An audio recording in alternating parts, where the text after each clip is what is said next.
जिस प्रकार से आपके शहर में किसी दूर नदी से अगर एक पाइपलाइन आ रही है तो उस नदी के पास उस पाइप का साइज़ एक 20 फीट का होता है।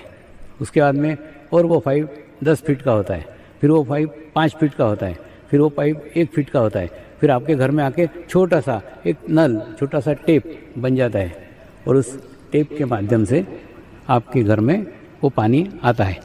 तो आप अगर उस नदी के पास जाओगे, 20 फीट के पाइप को टच करोगे, स्पर्श करोगे, तो पानी का एहसास होगा कि कुछ तो भी पाइप में से ठंडा ठंडा ठंडा ठंडा बह रहा है। अगर आप उस पाइप को कान लगाओगे तो आपको वो भी महसूस होगा कि कुछ तो भी बह रहा है, आवाज़ आएगी। लेकिन आप इच्छा करो प्यास आपकी बुझ जाए, आपको पानी पीने को मिल जाए, तो उस 20 फीट का पाइप आपके प्यास को बुझा नहीं सकता। फिर और आगे आओगे, 10 फीट के पाइप के पास आओगे तो भी वही प्रक्रिया घटित होगी। हाथ लगाओगे ठंडा ठंडा लगेगा, कान लगाओगे पानी का आवाज़ सुनाई आएगा, उसके बावजूद भी आपको प्यास नहीं बुझेगी, आपको पानी पीने को नहीं मिलेगा। फिर 5 फीट के पास पाओगे वही स्थिति है, फिर 3 फीट 2 फीट 1 फीट जितने पास पास जाओगे अनुभूति समान रहेगी, एक जैसी रहेगी। यानी सुनने को मिलेगा पानी का आवाज़, आपको अनुभूति भी होगी कि ठंडा ठंडा लग रहा है, लेकिन पीने को नहीं मिलेगा। पीने को किससे मिलेगा? उस छोटे से नल से मिलेगा। तो आपके लिए वो 20-20 फीट के पाइप कोई काम के नहीं है, आपके लिए वो 10 फीट के पाइप कोई काम के नहीं है। आपके लिए छोटा सा टेप, छोटा सा नल जो आपके घर तक आपको पानी पहुंचा रहा है, आपकी प्यास बुझा रहा है, वही आपके लिए सर्वस्व है। ठीक इसी प्रकार से अथांग सागर के अंदर ये विश्व का चैतन्य फैला हुआ है, प्रत्येक अणु अणु में फैला हुआ है। पूरे विश्व का संचालन करने वाली शक्ति सर्वत्र फैली हुई है।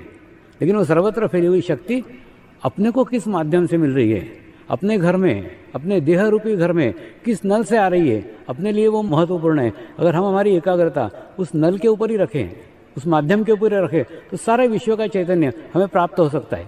जिस प्रकार से नल के ऊपर अगर हम एकाग्रता करते हैं तो सारे नदी का पानी हम नल से ही प्राप्त कर सकते हैं, अपनी प्यास उस नल से ही बुझा सकते हैं। ठीक इसी प्रकार से अगर आप उस माध्यम के ऊपर एकाग्रता करते हैं जिस माध्यम से आपको मिला है, तो आपको सर्वस्व उससे प्राप्त होगा।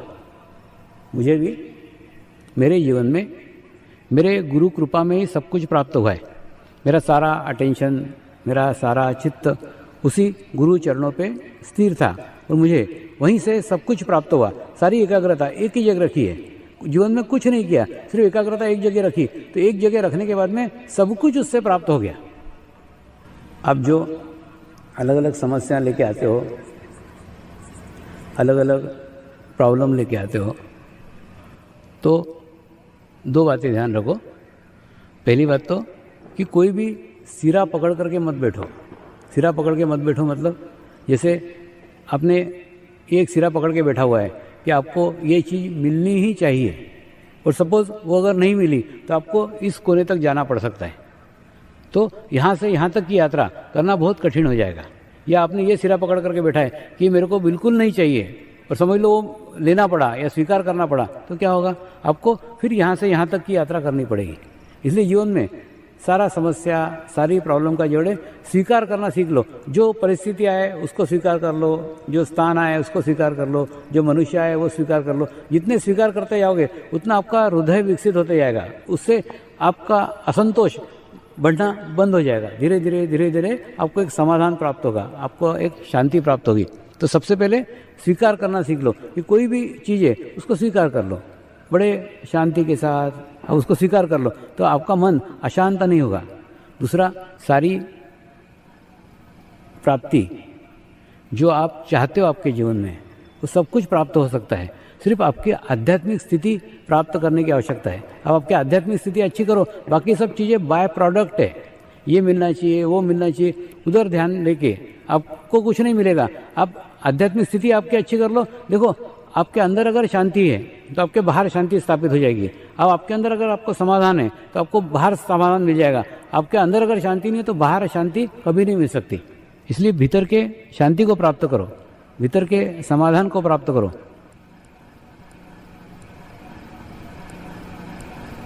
मेरा अनुभव आपको बताता हूँ कि जब हिमालय के जंगलों में घूमता था तो जंगलों में जितने अच्छे फल थे वो सब अच्छे फल मेरे पास आते थे।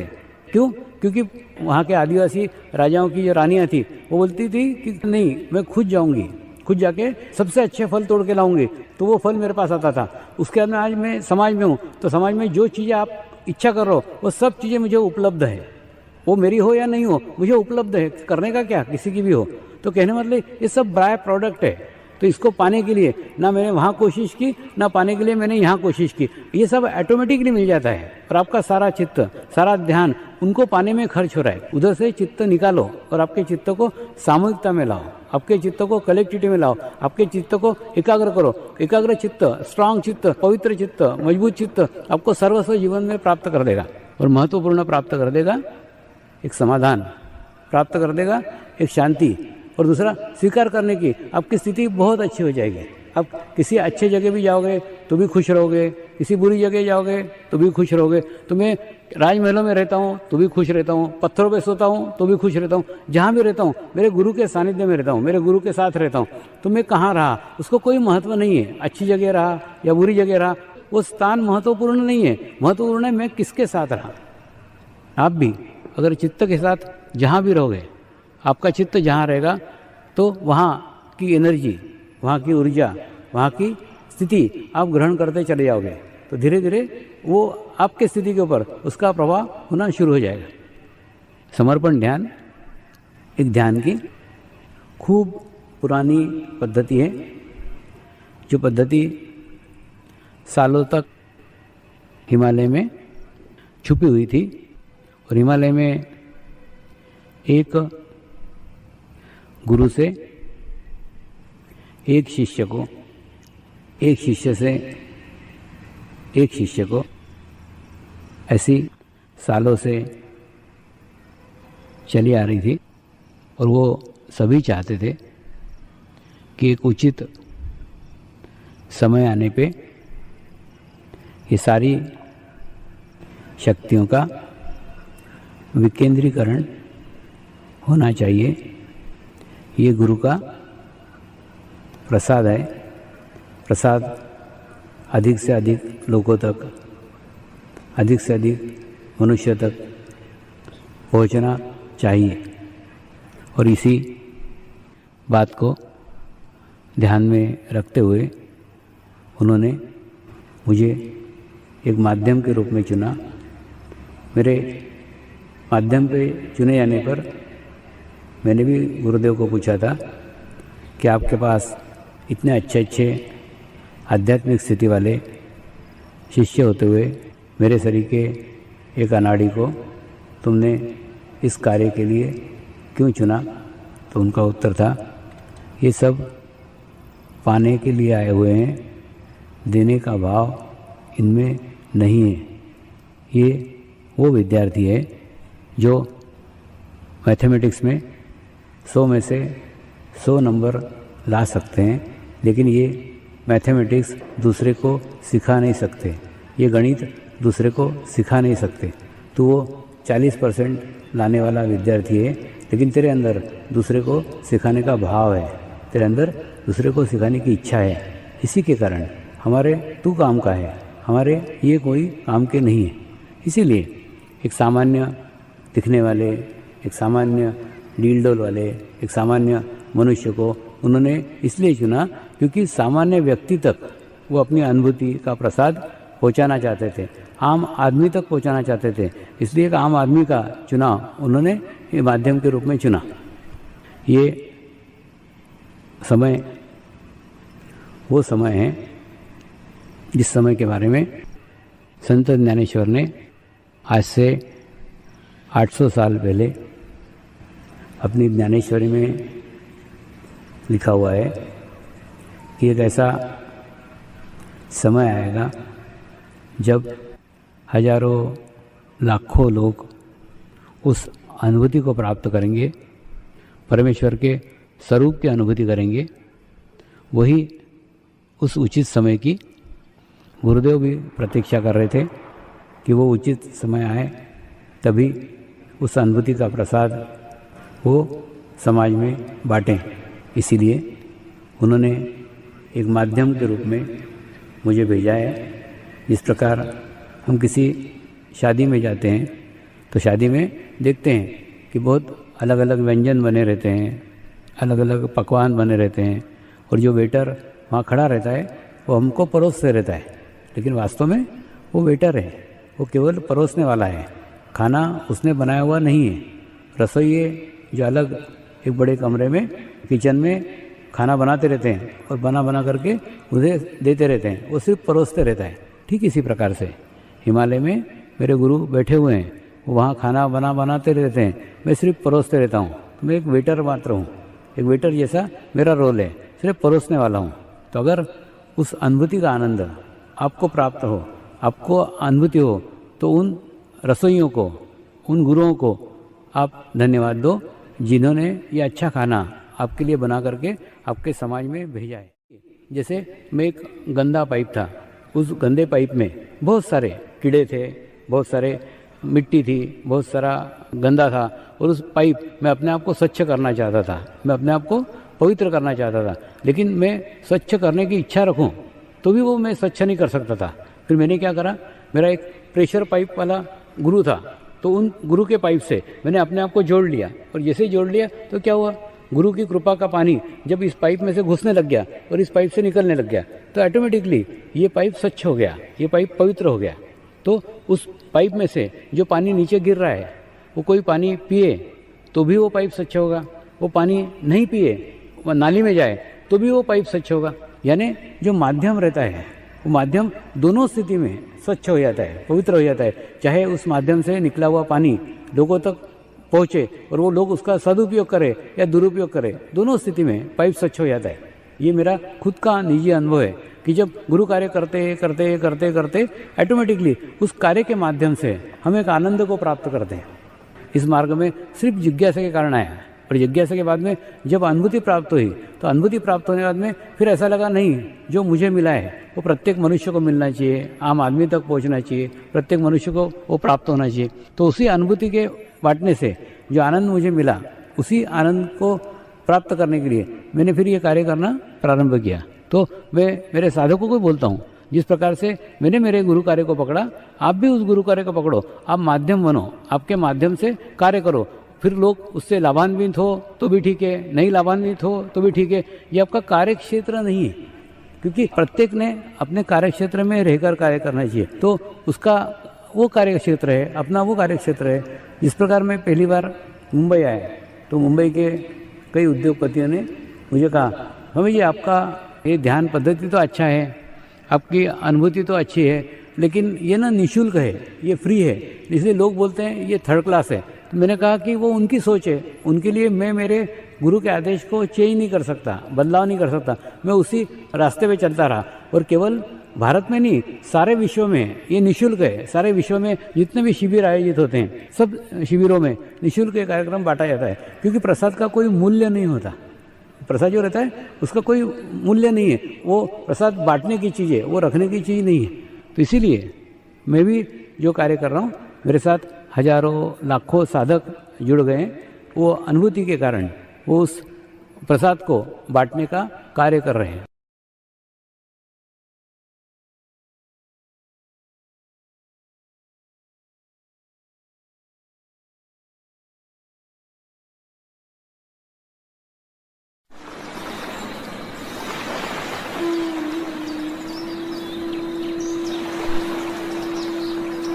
गुरुर्ब्रह्मा गुरुर्विष्णु गुरुर्देवो महेश्वरा, गुरुर्साक्षात् परब्रह्म, तस्मै श्री गुरुवे नमः।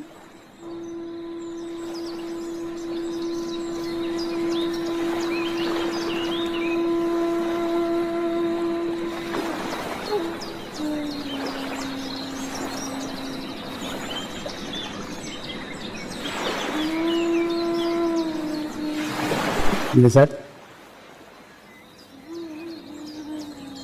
ध्यान की शुरुआत करेंगे।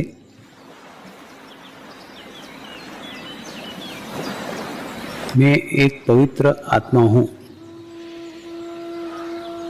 मैं एक शुद्ध आत्मा हूँ, मैं एक पवित्र आत्मा हूँ।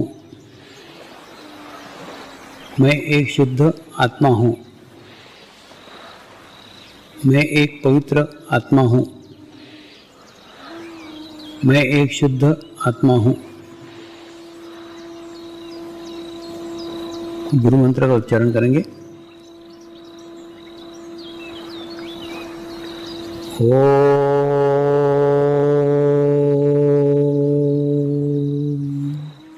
श्री शिवकृपानंद स्वामी नमो नमः। ओम श्री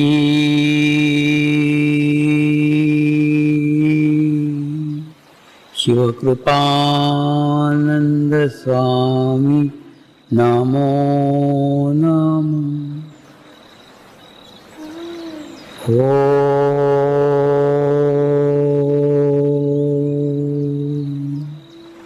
श्री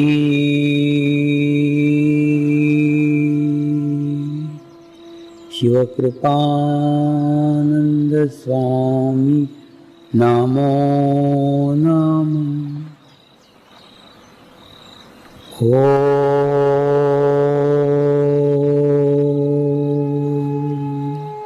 श्री शिवकृपानंद स्वामी नमो नमः। ओम श्री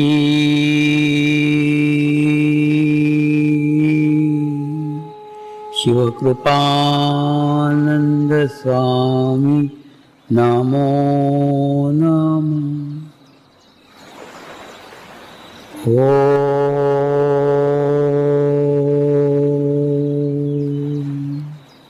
श्री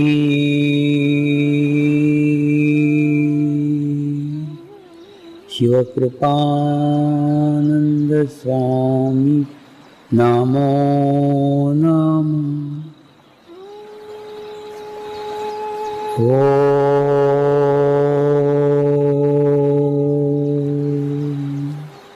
श्री शिवकृपानंद स्वामी नमो नमः।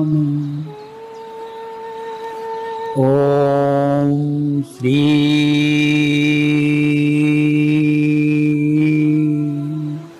शिवकृपानंद स्वामी नमो नमः।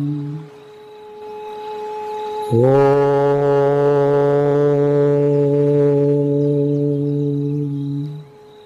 श्री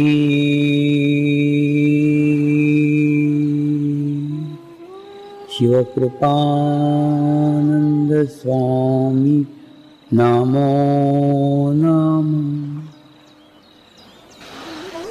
अपने चित्त को तालुआ को रख के ध्यान दें।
प्रार्थना करेंगे, हे परमात्मा, हम सभी पवित्र आत्माएं